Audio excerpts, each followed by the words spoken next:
ಈ ನಾಟಿ ವೈದ್ಯರು ಬಹಳ ವಿಶೇಷ. ಯಾಕೆಂದರೆ ಇವರು ಚರ್ಮ ಕಾಯಿಲೆಗಳು, ಆರ್ಥೋ ಸಮಸ್ಯೆಗಳು, ಕೂದಲು ಉದುರುವಿಕೆ, ಕುಷ್ಠರೋಗವನ್ನು ಸಹ ಗುಣಪಡಿಸುತ್ತಾರಂತೆ. ಈ ರೀತಿ ಇವರು ಗಿಡಮೂಲಿಕೆಗಳಿಂದಲೇ ತಯಾರಿಸಿದ ಔಷಧಿಗಳಿಂದ ಸಾವಿರಾರು ಜನರ ಆರೋಗ್ಯವನ್ನು ಕಾಪಾಡುತ್ತಿದ್ದಾರಂತೆ. ವೀಕ್ಷಕರೇ, ಇಲ್ಲಿಯವರೆಗೂ ನಾವು ಮತ್ತು ಚಿಕಿತ್ಸೆ ಪಡೆದಿರುವವರು ಹೇಳುತ್ತಾ ಬಂದಿರುವುದು ಇದೇ ಖ್ಯಾತಿ ನಾಟಿ ವೈದ್ಯರ ಬಗ್ಗೆ. ಇವರೇ ನೋಡಿ, ದೇವನಹಳ್ಳಿ ತಾಲೂಕಿನ ಅಣ್ಣೇಶ್ವರದ ಬಳಿಯ ಬೈಚಾಪುರ ಗ್ರಾಮದ ವೈದ್ಯರಾಮಯ್ಯ ಅವರ ಮಗ ಆರ್ ವೆಂಕಟರಾಜು. ಇದು ಕಾಡು ಮೊಸಳೆ ಸೊಪ್ಪು ಅಂತ. ಕಾಡು ಮೊಸಳೆ ಸೊಪ್ಪು ಅಂತಂದರೆ ಇದನ್ನು ಸುಮಾರು ಒಂದು 10 ಕಾಯಿಲೆಗೆ ವಾಸಿ ಆಗುತ್ತೆ. ಇದನ್ನು ಒಂದು ಎಲೆ ತೊಗೊಂಡು ನಾವು ಬೆಳಗ್ಗೆ ಸಾಯಂಕಾಲ ಬರೀ ಹೊಟ್ಟೆಯಲ್ಲಿ ಅಂಜಿ ಹಾಕ್ಕೊಂಡು ನುಂಗಿದ್ರೆ ಕಿಡ್ನಿ ಸ್ಟೋನು ಏನಿದೆಯೋ ಅದು ಪೂರ್ತಿ ಗುಣಮಟ್ಟ ಆಗುತ್ತೆ. ಹತ್ತತ್ರ ಒಂದು 21 ದಿವಸ ಕುಡಿಬೇಕು ಇದನ್ನು. ಅದು ಕುಡಿದಾಗ ಕಿಡ್ನಿ ಸ್ಟೋನ್ ಇದೆ 7 mm 8 mm 7 mm ಅಂತ ಹೇಳ್ತಾರೆ, ಅದು ಪೂರ್ತಿ ಕ್ಲಿಯರ್ ಆಗುತ್ತೆ. ಇದು ಬಳ್ಳಿ ಗಿಡ. ಇದು ಈ ಥರ ಓಪನ್ ಮಾಡಿದ್ರೆ ಹಾಲು ಬರುತ್ತೆ.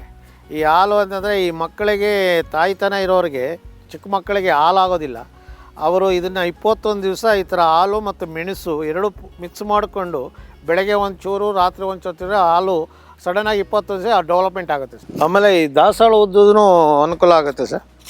ಈ ತಲೆಗೆ ಕೂದಲು ಬರೋದಕ್ಕೆ ಒಂದು ಈ ಎಲೆ ಸೊಪ್ಪಿನದು ನೆನೆ ಹಾಕಿ ರಾತ್ರಿ ತಲೆಗೆ ಹಚ್ಕೊಂಡು ಬೆಳಗ್ಗೆ ಸ್ನಾನ ಮಾಡಿದ್ರೆ ಕೂದಲು ಸ್ಮೂತ್ ಆಗುತ್ತೆ. ಇದು ಚೌಡಂಗಿ ಸೊಪ್ಪು ಅಂತ. ಇದು ಬಾಣಂತಿಗಳಿಗೆ 11 ದಿವಸದಲ್ಲಿ ಮತ್ತು ಇದರಲ್ಲಿ ನೀರು ಕುದಿಯೋಕ್ಕೆ ಅವರು ಸ್ನಾನ ಮಾಡಿಸ್ತಾರೆ. ಮತ್ತು ನಾವು ಇದನ್ನು ಏನು ಮಾಡ್ತೀವಿ ಅಂತಂದರೆ ಈ ಥರ ಎಲೆ ಕಿತ್ಕೊಂಡು ಗೋಣಿ ಚೀಲದ ಮೇಲೆ ಈ ಥರ ಉಜ್ಜಿದಾಗೆಲ್ಲ ಪೌಡ್ರ್ ಆಗುತ್ತೆ.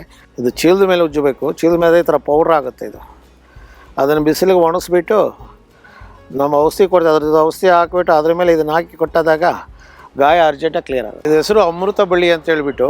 ಇದು ಅಮೃತ ಅಕಸ್ಮಾತ್ ಶುಗರ್ ಇರೋರು, ಆಮೇಲೆ ಗ್ಯಾಸ್ಟ್ರಿಕ್ ಇರೋರು ಬೆಳಗಿನ ಜಾವ ಸಾಯಂಕಾಲ ಇವಾಗ 2 ಎಲೆ ಹಸಿದ ಅಂಜಿನ ಹಾಕ್ಕೊಂಡು ಹೊಟ್ಟೆಗೆ ನುಂಗಿದ್ರೆ ನಮಗೆ ಇರತಕ್ಕಂಥ ಕೆಲವೊಂದು ದೇಹದಲ್ಲೇ ಕ್ರಿಮಿನಾಟಗಳು ಅವೆಲ್ಲ ಔಷಧಿಗಳು ಗ್ಯಾಸ್ಟ್ರಿಕ್ಕು ಮತ್ತು ಶುಗರೂ ಇದರಲ್ಲಿ ಕಡಿಮೆ ಆಗುತ್ತೆ. ಇದು ತುಂಬೆ ಸೊಪ್ಪು ಅಂತ ಹೇಳ್ಬಿಟ್ಟು ಈ ತುಂಬೆ ಸೊಪ್ಪನ್ನ ರಸ ಹಿಂಡಿಕೊಂಡು ನಮ್ಮಲ್ಲಿ ಒಂದು ಪೌಡ್ರ್ ಇದೆ. ಆ ಪೌಡ್ರ್ ಜೊತೆಯಲ್ಲಿ ಈ ಥರ ಈ ರಸ ಹಿಂಡ್ಕೊಂಡು ಆ ಪೌಡ್ರ್ ಮಿಕ್ಸ್ ಮಾಡಿಕೊಂಡು ಗಾಯಕ್ಕೆ ಸ್ಕಿನ್ನು ಬ್ಲ್ಯಾಕ್ ಆಗಿರುತ್ತಲ್ಲ ಅದು ಕಚ್ಚಿದ್ರೆ ಬ್ಲಾಕ್ ಹೋಗಿ ನವೇನು ಕಂಟ್ರೋಲ್ ಆಗುತ್ತೆ, ಪೂರ್ತಿ ವಾಸಿ ಆಗುತ್ತೆ. ನಮಸ್ಕಾರ.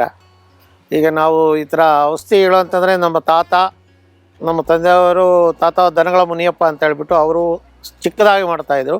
ನಾವು ಆಮೇಲೆ ನಮ್ಮ ತಂದೆಯವರು ಅದನ್ನು ಜಾಸ್ತಿ ಮಾಡ್ಕೊಂಡು ಜಾಸ್ತಿ ಸ್ವಲ್ಪ ಬೇರೆ ಕಡೆ ಎಲ್ಲ ಓಡಾಡಿಕೊಂಡು ಆಯುರ್ವೇದಿಕ್ ಥರ ಇದು ಮಾಡಿಕೊಂಡು ಗಿಡಗಳು ಬಳಸ್ಕೊಂಡು ಆಮೇಲೆ ಗಂದಗಿ ಅಂಗಡಿಯಿಂದ ಐಟಮ್ ತೊಗೊಂಬಂದು ಇವೆಲ್ಲ ಮಾಡ್ತಾಯಿದ್ದಾರೆ. ಸುಮಾರು ನಾವು ಒಂದು 10ರಿಂದ ಒಂದು 20 ಕಾಯಿಲೆಗಳಿಗೆ ನಾವು ನೋಡ್ತೀವಿ. ಆ್ಯಕ್ಚುಲಿ ಅಂತಂದರೆ ಸ್ಕಿನ್ ಡಿಸೀಸಸ್ಗೆ ಮತ್ತು ಈ ಸೋರಿಯಸಿಸ್ಸು ಮತ್ತು ಶುಗರ್ಗೆ, ಆಮೇಲೆ ಈ ಕರ್ಪಾಣಿ ನಮ್ಮ ಕರ್ನಾಟಕದಿಂದ ಮತ್ತು ಆಂಧ್ರದಿಂದ ನಾವು ತಮಿಳುನಾಡಿನಿಂದ ಪೇಷಂಟ್ಗಳು ಬರ್ತಾರೆ. ಸುಮಾರು ಈಗ ಆಸ್ಪತ್ರೆಯಲ್ಲಿ ಹೋಗಿರ್ತಾರೆ, ಗ್ಯಾಂಗ್ರೀನ್ ಆಗುತ್ತೆ, ಬೆರಳು ಕಪ್ಪಗಾಗಿರುತ್ತೆ, ಅದನ್ನು ತೆಗಿಬೇಕಂತಾರೆ.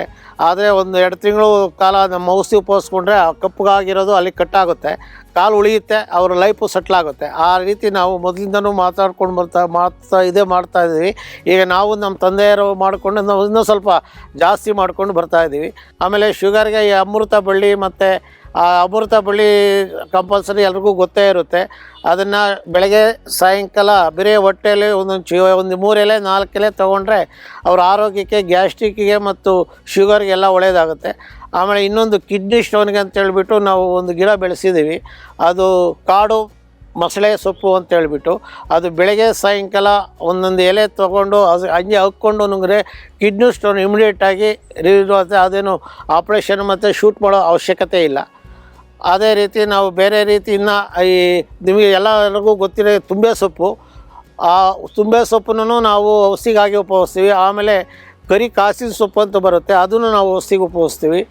ಆಮೇಲೆ ಬೇರೆ ರೀತಿಯಲ್ಲಿ ನಾವು ಅಂದರೆ ಗಂದಗಿ ಅಂಗಡಿಯಲ್ಲಿ ಐಟಮ್ ತೊಗೊಂಬಂದು ಓನಾಗಿ ಜೈನ್ ಮೈನ ಒಳ್ಳೆ ಎಳ್ಳೆಣ್ಣೆ ಈ ಥರ ನಾವು ಮಾಡಿಕೊಂಡು ಅದನ್ನು ಔಷಧಿ ಥರ ನಾವೇ ರೆಡಿ ಮಾಡಿಕೊಂಡು ಜನ ಬಂದಿದ್ದಕ್ಕೆ ಯಾವ ಕಾಯಿಲೆಗೆ ಏನು ಬೇಕಾಗುತ್ತೋ ಅದನ್ನು ಅವರು ಆರಾಮ ಕೊಟ್ಟೋದ ಮೇಲೆ ಅದು ಪೂರ್ತಿ ಗುಣವಾಗುತ್ತೆ, ಏನು ತೊಂದರೆ ಏನಿಲ್ಲ.